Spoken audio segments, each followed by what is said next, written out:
you so much, Chairwoman. I think all my questions were directed to Dr. Orma Zavaleta, so thank you so much for being here. Does IRIS assessment include any consideration of actual human exposure or make any determination of actual human risk? So that, as noted earlier, the IRIS program involves the first two steps of the risk assessment process. So it focuses on hazard and then dose response. That provides that scientific foundation, which then moves to a program office, and the program offices will apply other statutory considerations for the programs they implement that include exposure and risk characterization. I would suppose when you're doing your studies, you have 4 or 5 studies going at a time on one particular substance? So in looking at hazard and dose response, we look at all available literature that is available for that particular chemical. And that can include animal information, human information.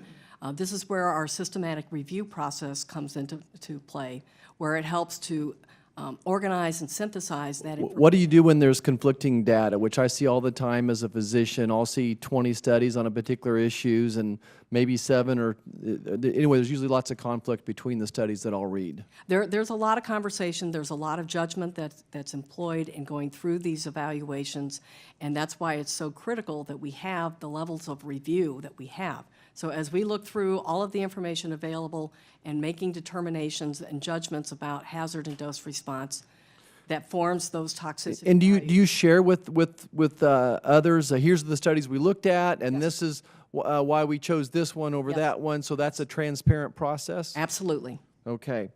It looks like to me that sometimes IRIS assessments set levels for a chemical below levels that are found naturally in the environment, which little Kansas common sense to me, that doesn't make sense. Do you agree that sometimes you set numbers down that are lower than naturally occurring in the environment?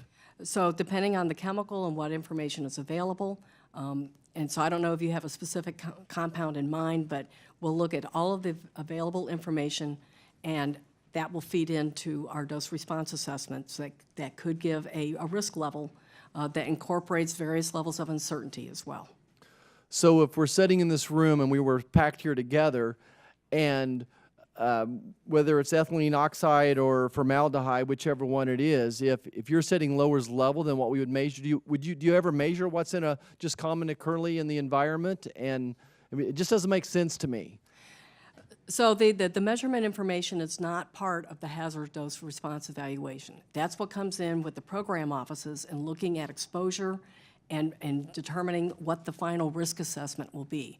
Keep in mind, IRIS just provides the hazard and dose response and will give us a toxicity level for either a cancer or a non-cancer. Then that goes to a program office who will complete the risk assessment process by factoring in exposure and risk characterization information, and then moves into that regulatory context. So, you know, as a scientist, you think it would be okay to set a hazard level lower than what occurs naturally in the environment at times? It's going to be data-driven, and it's not going to be done in an ad hoc way. These assessments go through rigorous review within the agency, between federal agencies. Right. It opens it up for public comment. It goes to a rigorous external peer review. And then, as Mr. Gomez noted, once we come through and incorporate those comments, it goes back through another round of review within the agency and between agencies. You know, as a physician, I have to take lots of data, but eventually I have to take some common sense every once in a while as well. When I see a study that is just makes no sense at all to me, and they come to a conclusion that I don't experiment on that particular medication or treatment plan with my patients. So I do hope there's some common sense every once in a while.